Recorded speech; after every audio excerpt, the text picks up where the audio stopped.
नमस्कार मेरे प्यारे छात्र छात्राएं, आप सभी का स्वागत है हमारे इस चैनल में। तो हमारा आज का मिशन है लड़ो सरकारी सीट के लिए। तो आपको लड़ाई हाथों और पैरों से नहीं करना है, बल्कि लड़ाई आपको कलम से करना है। बिहार डीएलएड एंट्रेंस एग्जाम 2024 के पास करने के लिए आपको लड़ाई लड़ना होगा और लड़ाई में आपको जिताने के लिए आज का टॉपिक है हिंदी, साइंस, जीके, जीएस। तो चलिए क्लास की ओर आगे बढ़ते हैं। उससे पहले आप लोग वीडियो को लाइक और चैनल को सब्सक्राइब कर लीजिएगा, ताकि हमारे क्लास का अपडेट सबसे पहले आप तक पहुंच पाए। आप लोग अपने तैयारी में जी जान से लगे रहिए, क्योंकि आपको सफलता जरूर मिलेगा, क्योंकि मेहनत करने वालों की कभी हार नहीं होती। देखिए यहाँ पे हमारे क्लास का फर्स्ट प्रश्न होगा। तो यहाँ पे प्रश्न है 20 मई 2023 को कॉमरेड सटामी मिश्र सीबीसी की शपथ ली गई। इसका ऑप्शन दिया है अरविंद कुमार, पलाय कुमार श्रीवास्तव और हेमंत गोयल। इसका सही जो आंसर होगा वह पलाय कुमार श्रीवास्तव हो जाएगा, जो कि ऑप्शन बी और सी दोनों में दिया गया है। इसका सही आंसर पलाय कुमार श्रीवास्तव हो जाएगा। तो चलिए अगले प्रश्न की ओर चलते हैं। यहाँ पे हमारा अगला प्रश्न है एनिमल फॉर्म नामक पुस्तक के लेखक कौन है। इसका यहाँ पे ऑप्शन दिया है लक्ष्य तब, जॉर्ज ऑरवेल, जॉन छोटे और एस.एम. अली। इसका सही जो आंसर होगा वो ऑप्शन नंबर बी हो जाएगा, जॉर्ज ऑरवेल। एनिमल फॉर्म पुस्तक के जो लेखक हैं वो जॉर्ज ऑरवेल हैं। तो चलिए अगले प्रश्न की ओर चलते हैं। यहाँ पे हमारा अगला प्रश्न है इंडिया हाउस कहाँ पे स्थित है। हमें बताना है कि जो इंडिया हाउस है वो कहाँ पे स्थित है। इसका यहाँ पे ऑप्शन दिया है नई दिल्ली, लंदन, बिहार और न्यूयॉर्क। इसका सही जो आंसर होगा वो ऑप्शन नंबर बी हो जाएगा, लंदन। इंडिया हाउस जो है वो लंदन में स्थित है। तो चलिए अगले प्रश्न की ओर बढ़ते हैं। यहाँ पे हमारा अगला प्रश्न है भारत में स्वीकार्य ध्वनि प्रदूषण स्तर की सीमा क्या है। इसका यहाँ पे ऑप्शन दिया है 16 से 30 डीसी के बीच, 40 से 45 डीसी के बीच, 70 से 110 डीसी के बीच और 10 से 18 डीसी के बीच। इसका सही जो आंसर होगा वो ऑप्शन नंबर बी हो जाएगा, 40 से 45 डीसी के बीच। भारत में स्वीकार्य ध्वनि प्रदूषण स्तर की जो सीमा है वो 40 से 45 डीसी के बीच है। ये प्रश्न आप लोगों के लिए भी आई है, आप लोग इसे अच्छे तरीके से याद रखिएगा। तो चलिए आगे बढ़ते हैं। यहाँ पे हमारा अगला प्रश्न है काजू की फसल पर एडोसल्फान के छिड़काव के फलस्वरूप महाविपदा के स्तर तक प्रदूषण हो गया था। इसका यहाँ पे ऑप्शन है केरल में, बिहार में, कर्नाटक में और तमिलनाडु में। इसका सही जो आंसर होगा वो ऑप्शन नंबर ए हो जाएगा, केरल में। चलिए नेक्स्ट प्रश्न की ओर बढ़ते हैं। यहाँ पे हमारा अगला प्रश्न है नींबू के रस में पीएच मान कितना होता है। इसका यहाँ पे ऑप्शन है 8 के बराबर, 7 अधिक, 7 से कम और 5 से अधिक। इसका सही जो आंसर होगा वो ऑप्शन नंबर सी हो जाएगा, 7 से कम। नींबू के रस में पीएच का मान 7 से कम होता है। तो चलिए अगले प्रश्न की ओर चलते हैं। यहाँ पे हमारा अगला प्रश्न है वैद्युत परिष्करण के दौरान विशुद्ध धातु कहाँ पर एकत्रित होता है। इसका ऑप्शन दिया है बर्तन, विद्युत अपघट्य बर्तन, यहाँ पे डबल टाइप हो गया है बर्तन, और डी में दिया है एनोड। इसका सही जो आंसर होगा वो बर्तन हो जाएगा, जो कि ऑप्शन ए और सी दोनों में दिया गया है। तो चलिए अगले प्रश्न की ओर चलते हैं। यहाँ पे हमारा अगला प्रश्न है उसने मेरी मदद की। इसका ऑप्शन दिया है मैं उसकी मदद कर रहा था, मेरी मदद की जा रही थी, उसने मेरी मदद की थी और इनमें से कोई नहीं। इसका सही जो आंसर होगा वो ऑप्शन नंबर डी हो जाएगा, उसने मेरी मदद की थी। और ये प्रश्न आपके एग्जाम के लिए मोस्ट वीवीआई प्रश्न है, आप लोग इसे नोटबुक में नोट कर लीजिएगा। तो चलिए अगले प्रश्न की ओर चलते हैं।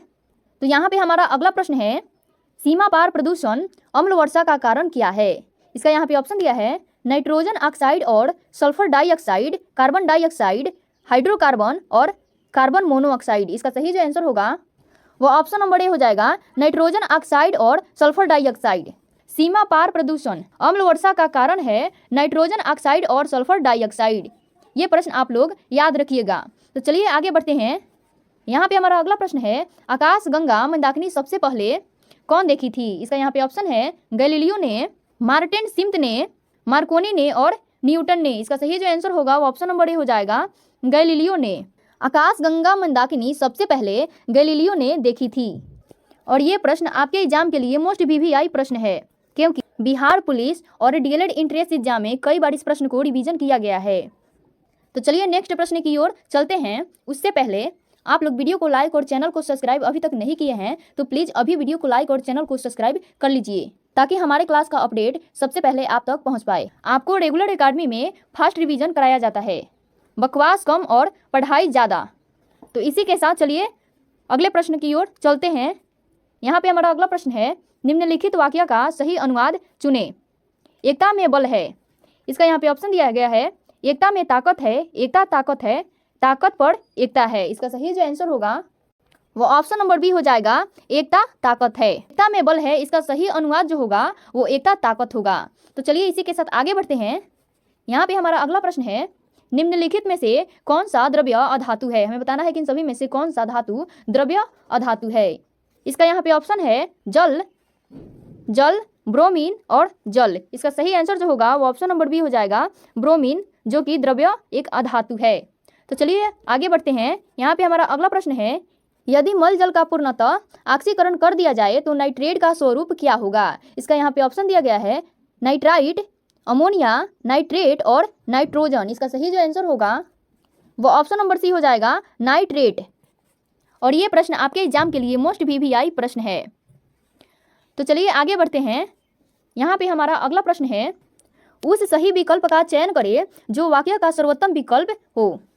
हवा का तेज झोंका, इसका ऑप्शन दिया है गस्ट, ट्रिकल, विस्फोट और मेंटल। इसका सही जो आंसर होगा वो ऑप्शन नंबर ए हो जाएगा, गस्ट। हवा का तेज झोंका का जो सर्वोत्तम शब्द होगा वो गस्ट होगा। तो चलिए इसी के साथ आगे बढ़ते हैं। यहाँ पे हमारा अगला प्रश्न है, शब्द को व्याकरणिक दृष्टि से शुद्ध बनाने के लिए सही प्रत्यय का चयन कीजिए। यह निस्संदेह सर्वोत्तम पुस्तकों में से एक है। इसका ऑप्शन दिया है हमारा, एडली, नेस और काम। इसका सही जो आंसर होगा वो ऑप्शन नंबर बी हो जाएगा, एडली। तो चलिए आगे बढ़ते हैं। यहाँ पे हमारा अगला प्रश्न है, दिए गए मुहावरे का सबसे उपयुक्त अर्थ चुने। टायर के साथ खेलो, इसका हमें सही मुहावरा बताना है। इसका यहाँ पे ऑप्शन दिया गया है, ईमानदारी से खेल खेलना, बेकार चीज़ों पर समय बर्बाद करना, ईमानदारी से नहीं रहना और कुछ जोखिम भरा काम। इसका सही जो आंसर होगा वो ऑप्शन नंबर डी हो जाएगा, कुछ जोखिम भरा काम, जो कि टायर के साथ खेलो का सही मुहावरा है। तो चलिए इसी के साथ अगले प्रश्न की ओर चलते हैं। ये रहा हमारा अगला प्रश्न है, यदि हम समुद्र तट पर बैठकर दो सूर्यास्तों के बीच बीतने वाले समय को मापे तो उससे हम अनुमान लगा सकते हैं। इसका यहाँ पे ऑप्शन है, पृथ्वी की त्रिज्या का, सागर की गहराई का, सूर्य और पृथ्वी के बीच दूरी का और सूर्य की त्रिज्या का। इसका सही जो आंसर होगा वो ऑप्शन नंबर ए हो जाएगा, पृथ्वी की त्रिज्या का अनुमान हम लगा सकते हैं।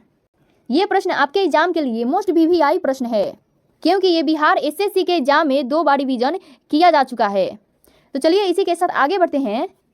यहाँ पे हमारा अगला प्रश्न है, हमको मंगल ग्रह के बारे में सूचना देने वाला रॉकेट कौन सा है। इसका यहाँ पे ऑप्शन दिया गया है, डिस्कवरी, इनसैट 6, एटलस 5 और कैसेनी 8। इसका सही जो आंसर होगा वो ऑप्शन नंबर सी हो जाएगा, एटलस 5।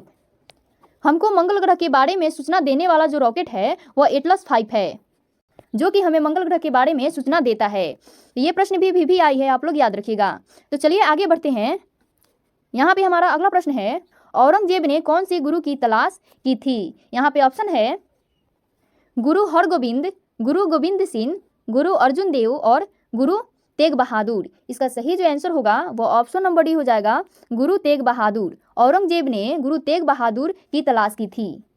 तो आगे बढ़ने से पहले आप लोग वीडियो को लाइक और रेगुलर एकेडमी को सब्सक्राइब कर लीजिए, ताकि हर क्लास का अपडेट आपको सही समय पर मिल पाए, जिससे आप लोग अपने तैयारी को और मजबूत कर सकते हैं। तो इसी के साथ चलिए नेक्स्ट प्रश्न की ओर चलते हैं। तो यहाँ पे हमारा अगला प्रश्न है, निम्नलिखित में से कौन सबसे सशक्त संघनन है। इसका ऑप्शन दिया गया है, zinc chloride, magnesium sulphate, barium chloride और एल्युमिनियम क्लोराइड। इसका सही जो आंसर होगा वो ऑप्शन नंबर डी हो जाएगा, एल्युमिनियम क्लोराइड, जो कि सबसे सशक्त संघनन है। तो चलिए अगले प्रश्न की ओर चलते हैं। यहाँ पे हमारा अगला प्रश्न है, कृत्रिम वर्षा के लिए मेघ बीजन के लिए उपयुक्त रसायन कौन होगा। इसका यहाँ पे ऑप्शन दिया गया है, silver iodide, potassium bromide, silver nitrate और पोटेशियम नाइट्रेट। इसका सही जो आंसर होगा ऑप्शन नंबर ए हो जाएगा, इसका सही आंसर सिल्वर आयोडाइड। कृत्रिम वर्षा के लिए मेघ बीजन के लिए उपयुक्त जो रसायन है वो सिल्वर आयोडाइड है। आप लोग इसे अच्छे तरीके से याद रखिएगा। तो चलिए आगे बढ़ते हैं। यहाँ पे हमारा अगला प्रश्न है, बौद्ध धर्म में हरप्पा संप्रदाय के प्रथम खोजकर्ता कौन थे? इसका यहाँ पे ऑप्शन दिया गया है sir John Marshall, R.D. Banerjee, Dayaram Sahni और ए कनिंघम। इसका सही जो आंसर होगा वो ऑप्शन नंबर डी ही हो जाएगा, ए कनिंघम। बौद्ध धर्म में हरप्पा संप्रदाय के प्रथम खोजकर्ता जो थे वह ए कनिंघम थे। आप लोग इसे याद रखिएगा। तो इसी के साथ चलिए अगले प्रश्न की ओर चलते हैं। यहाँ पे हमारा अगला प्रश्न है, एक सुहाना निजी कंप्यूटर जो आपकी गोद में रखने लायक छोटा सा होता है उसे क्या कहते हैं? इसका यहाँ पे ऑप्शन दिया गया है कंप्यूटर, PDF, नोटबुक कंप्यूटर और वर्क स्टेशन। इसका सही जो आंसर होगा वो ऑप्शन नंबर सी हो जाएगा, नोटबुक कंप्यूटर। एक सुहाना निजी कंप्यूटर जो आपकी गोद में रखने लायक छोटा सा होता है उसे हम लोग नोटबुक कंप्यूटर के नाम से जानते हैं। ये प्रश्न आपके एग्जाम के लिए मोस्ट VVI प्रश्न है, क्योंकि बिहार पुलिस के एग्जाम में 3 बार रिवीजन किया जा चुका है। तो चलिए अगले प्रश्न की ओर चलते हैं। ये रहा हमारा अगला प्रश्न। प्रश्न है, ताजमहल के अंदर के उद्यान को किस रूप में जाना जाता है? इसका यहाँ पे ऑप्शन दिया गया है बगीचा, ताज बगीचा, ताजमहल गार्डन और मुगल गार्डन। इसका सही जो आंसर होगा वो ऑप्शन नंबर डी हो जाएगा, मुगल गार्डन। ताजमहल के अंदर के उद्यान को मुगल गार्डन के रूप में जाना जाता है। आप लोग इसे याद रखिएगा। तो चलिए इसी के साथ अगले प्रश्न की ओर चलते हैं। यहाँ पे हमारा अगला प्रश्न दिया गया है जो कि है, निम्नलिखित में से 1857 के विरुद्ध का नेतृत्व किसने किया था? इसका यहाँ पे ऑप्शन दिया गया है कुंवर सिंह, तात्या टोपे और रानी लक्ष्मीबाई, हजरत ली। इसका सही जो आंसर होगा वो ऑप्शन नंबर डी हो जाएगा, हजरत ली। 1857 के विद्रोह का नेतृत्व हजरत ली ने किया था। तो चलिए इसी के साथ आगे बढ़ते हैं। यहाँ पे हमारा अगला प्रश्न है, सौर सिस्टम की खोज किसने किया था? हमें बताना है कि जो सौर सिस्टम है इसकी खोज किसने किया था। इसका यहाँ पे ऑप्शन दिया गया है गैलीलियो ने, J.L. Beard, Kepler, Copernicus. इसका सही जो आंसर होगा वो ऑप्शन नंबर डी हो जाएगा, कॉपरनिकस। सौर सिस्टम की खोज कॉपरनिकस ने की थी। आप लोग इसे याद रखिएगा अच्छे तरीके से, क्योंकि खोज के बारे में भी प्रश्न बहुत ज्यादा आता है और ये प्रश्न आपके एग्जाम के लिए मोस्ट VVI प्रश्न है, क्योंकि ये बिहार DLED इंट्रेंस एग्जाम में 3 बार पूछा गया प्रश्न है। तो चलिए इसी के साथ आगे बढ़ते हैं। यहाँ पे हमारा अगला प्रश्न है, वास्तविक शब्द में कौन सा प्रत्यय होगा? इसका यहाँ पे ऑप्शन दिया गया है विक, वास्त, वास्तवी और बीज। इसका सही जो आंसर होगा वो ऑप्शन नंबर ए हो जाएगा, विक। वास्तविक शब्द में प्रत्यय जो होगा वो विक होगा। तो चलिए इसी के साथ अगले प्रश्न की ओर चलते हैं। ये रहा हमारा अगला प्रश्न जो कि है, कारखाने में दही जम गया इस वाक्य में किससे संबंधित गैजेट दिया गया है? इसका यहाँ पे ऑप्शन दिया गया है सर्वनाम, वर्ततानी, विशेषण और लिंग। इसका सही जो आंसर होगा वो ऑप्शन नंबर डी हो जाएगा, लिंग। इस वाक्य में लिंग से संबंधित गैजेट दिया गया है। तो इसी के साथ चलिए अगले प्रश्न की ओर चलते हैं। यहाँ पे हमारा अगला प्रश्न है, स्वाधीनता शब्द का अर्थ क्या होगा? हमें बताना है कि जो स्वाधीनता शब्द है इसका सही अर्थ क्या होगा। इसका यहाँ पे ऑप्शन दिया गया है स्व प्लस धीन, स्व प्लस अधीन, स्व प्लस धीन और स्व प्लस अधीन। 2 ही ऑप्शन है लेकिन 4 बार टाइप हो गया है, इससे हमें कोई प्रॉब्लम नहीं है। इसका सही जो आंसर होगा वह स्व प्लस अधीन होगा, जो कि ऑप्शन बी और डी में भी दिया गया है। तो चलिए अगले प्रश्न की ओर चलते हैं। उससे पहले जो भी छात्र छात्राएं वीडियो को लाइक और चैनल को सब्सक्राइब नहीं किए हैं वो अभी वीडियो को लाइक और चैनल को सब्सक्राइब फटाफट कर लें, ताकि हमारे क्लास का नोटिफिकेशन सबसे पहले आप तक पहुंच पाए। हमारा एक ही उद्देश्य है, आपके सफलता में ही रेगुलर एकेडमी का सफलता है। तो चलिए अगले प्रश्न की ओर चलते हैं। ये रहा हमारा अगला प्रश्न। प्रश्न यहाँ पे, अन्य मंसक शब्द का पर्यायवाची शब्द क्या होगा? अन्य मंसक जो शब्द है इसका हमें पर्यायवाची शब्द बताना है। इसका यहाँ पे ऑप्शन दिया गया है दूसरा, शांत, मन और विरक्त। इसका सही जो आंसर होगा वो ऑप्शन नंबर डी हो जाएगा, विरक्त। अन्य मंसक शब्द का सही पर्यायवाची जो शब्द होगा वो विरक्त होगा। तो चलिए अगले प्रश्न की ओर चलते हैं। तो यहाँ पे हमारा अगला प्रश्न है, हजारी प्रसाद डिवाइड द्वारा रचित पाठ कौन सा है? इसका यहाँ पे ऑप्शन दिया गया है मछली, 20 के दांत, बहादुर और नाखून क्यों उग रहे हैं। इसका सही जो आंसर होगा वो ऑप्शन नंबर ए हो जाएगा, मछली, जो कि हजारी प्रसाद डिवाइड द्वारा रचित पाठ है। तो इसी के साथ चलिए अगले प्रश्न की ओर चलते हैं। यहाँ पे हमारा अगला प्रश्न दिया गया है, अति चालकता उत्पन्न होती है जब पदार्थ अति निम्न दाब तक ठंडा किया जाता है, उच्च दाब तक ठंडा किया जाता है, निम्न दाब तक गर्म किया जाता है और अति उच्च ताप तक गर्म किया जाता है। इसका सही जो आंसर होगा वो ऑप्शन नंबर ए हो जाएगा, अति निम्न दाब तक ठंडा किया जाता है। अति चालकता उत्पन्न होती है जब पदार्थ अति निम्न दाब तक ठंडा किया जाता है। आप लोग इसे याद रखिएगा क्योंकि ये बहुत अच्छा प्रश्न है आपके एग्जाम के लिए। तो चलिए इसी के साथ आगे बढ़ते हैं। यहाँ पे हमारा अगला प्रश्न है, किस पिंड का वेग समरूप कहा जाता है? इसका ऑप्शन दिया गया है, वेग का मान और दिशा दोनों से स्थित हो, वेग की सिर्फ दिशा निर्धारित हो, वेग का सिर्फ मन नियत रहे और वेग का मान और दिशा। इसका सही जो आंसर होगा वो ऑप्शन नंबर ए हो जाएगा, वेग का मान और दिशा दोनों से स्थित हो। वेग का मान और दिशा दोनों से स्थित हो उस पिंड का वेग समरूप कहा जाता है। आप लोग इसे याद रखिएगा क्योंकि ये VVI आपके लिए प्रश्न है। तो चलिए आगे बढ़ते हैं। फेफड़े के प्राथमिक अंग कौन है? इसका यहाँ पे ऑप्शन दिया गया है, श्वसन, कब्ज, पसीना और पाचन। इसका सही जो आंसर होगा वो ऑप्शन नंबर ए हो जाएगा, श्वसन। फेफड़े श्वसन के प्राथमिक अंग है। तो चलिए आगे बढ़ते हैं। तो यहाँ पे हमारा अगला प्रश्न है, ऑक्सीजन की खोज किसने की थी? हमें बताना है कि ऑक्सीजन की खोज इन सभी में से किसने की थी। इसका यहाँ पे ऑप्शन दिया गया है, William Hook, Heisenberg, Carl Scheele. इसका सही जो आंसर होगा वो ऑप्शन नंबर डी ही हो जाएगा, कार्ल सिल्ले, जिन्होंने ऑक्सीजन की खोज की थी। तो इसी के साथ चलिए अगले प्रश्न की ओर चलते हैं। यहाँ पे हमारा अगला प्रश्न है, किसी परमाणु के उच्चतम ऊर्जा स्तर में स्थित इलेक्ट्रॉनों को क्या कहा जाता है? इसका यहाँ पे ऑप्शन दिया गया है, संयोजकता प्रोटीन्स, संयोजकता इलेक्ट्रॉन्स, कक्षीय प्रोटॉन्स, इनमें से कोई नहीं। इसका सही जो आंसर होगा वो ऑप्शन नंबर बी हो जाएगा, संयोजकता इलेक्ट्रॉन्स। किसी परमाणु के उच्चतम ऊर्जा स्तर में स्थित इलेक्ट्रॉनों को संयोजकता इलेक्ट्रॉन्स कहा जाता है। आप लोग इसे याद रखिएगा क्योंकि ये भी प्रश्न बिहार DLED इंट्रेंस एग्जाम में रिवीजन किया जा चुका है। तो इसी के साथ चलिए अगले प्रश्न की ओर चलते हैं। यहाँ पे हमारा अगला प्रश्न है, पृथ्वी का परितः घूमना एक कृत्रिम उपग्रह है जिसके नीचे गिरता नहीं है, क्योंकि पृथ्वी का आकर्षण इसके वर्ग मार्ग पर गति के लिए तारा उत्पन्न होता है, इतनी दूरी पर विस्फोट होता है, वातावरण द्वारा उत्पन्न संयंता बल द्वारा नष्ट हो जाता है और चंद्रमा के आकर्षण द्वारा इतनी दूरी पर विस्फोट होता है। इसका सही जो आंसर होगा वो ऑप्शन नंबर ए हो जाएगा, इस वक्र मार्ग पर गति के लिए तारा उत्पन्न होता है। तो चलिए इसी के साथ अगले प्रश्न की ओर चलते हैं। ये रहा हमारा अगला प्रश्न। तो यहाँ पे प्रश्न है, एक व्यक्तिगत लिफ्ट के अंदर एक भार नापने वाली मशीन खड़ी है, मशीन का पाठ्य न्यूनतम होगा यदि लिफ्ट की गति क्या रहेगी? इसका ऑप्शन दिया है, मुक्त रूप से नीचे की ओर, समान चुनौती नीचे की ओर से और समान उड़ान ऊपर की ओर से, समान चुनौती ऊपर की ओर से। इसका सही जो आंसर होगा वो ऑप्शन नंबर ए हो जाएगा, मुक्त रूप से नीचे की ओर। तो चलिए अगले प्रश्न की ओर चलते हैं। उससे पहले आप लोग वीडियो को लाइक और रेगुलर एकेडमी चैनल को सब्सक्राइब कर लीजिए ताकि हर क्लास का अपडेट आपको सही समय पर मिल पाए। चलिए अगले प्रश्न की ओर चलते हैं। यहाँ पे हमारा अगला प्रश्न है, एक शिकारी पेड़ की शाखा पर बैठा एक बंदर के मस्तक का मध्य भाग में विस्तार होता है, जैसे ही वह गोल गोल करती है बैडर नीचे कूदती है गोली।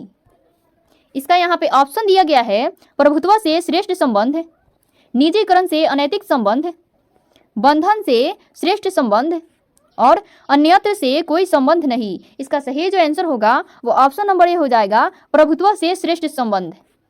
तो चलिए अगले प्रश्न की ओर चलते हैं। तो यहाँ पे हमारा अगला प्रश्न है, एक ड्रम को लंबाई की गहराई का लुढ़काना आसान होता है क्योंकि लुढ़काने पर ड्रम और पृथ्वी के समुद्र तट पार लोटनी मूर्ति का मान लोटनी परिचर्चा से कम होता है, सीरी पर डॉल और पृथ्वी के समुद्र तट पर और मध्य रात्रि में। इसका सही जो आंसर होगा वो ऑप्शन नंबर बी हो जाएगा, लोटनी मूर्ति का मान लोटनी परिचर्चा से कम होता है। ये प्रश्न आपके एग्जाम के लिए मोस्ट VVI प्रश्न है, आप लोग इसे नोटबुक में अवश्य नोट कर लीजिएगा। यहाँ पे हमारा अगला प्रश्न है, रेजोल्यूशन एक शानदार लड़का बैठता है, निम्नलिखित में से क्या संरक्षित रखा गया है?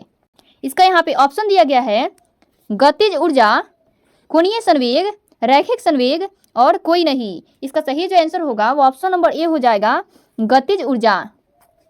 आप लोग मन लगा कर पढ़ाई कीजिए क्योंकि रेगुलर एकेडमी के पूरे टीम आपको आपकी मंजिल तक पहुंचाने के लिए तैयार हैं। तो आप लोग हमारे इस चैनल को सब्सक्राइब अवश्य कर लीजिएगा।